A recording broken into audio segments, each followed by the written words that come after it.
Hi guys, I'm Doc Emil, ang inyong online pedyo doctor. At ngayon, pag-uusapan natin kung ano nga ba ang autism.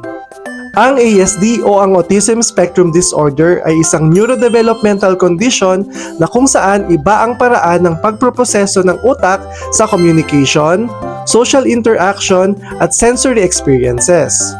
Hindi ito dahil sa maling pagpapalaki ng magulang o dahil sa mga bakuna.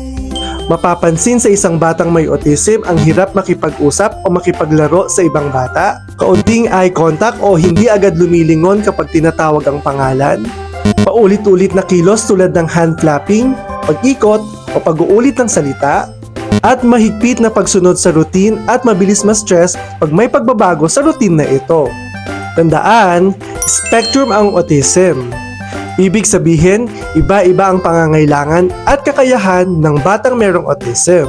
Ang iba ay mas nangangailangan ng additional na suporta at ang iba naman ay nakakapag-aral at nakakapamuhay ng independent. Hindi sakit ang autism na kailangan gamutin, kundi isang kakayahan na dapat mahalin at unawain. Bye! Sana may natutunan kayo!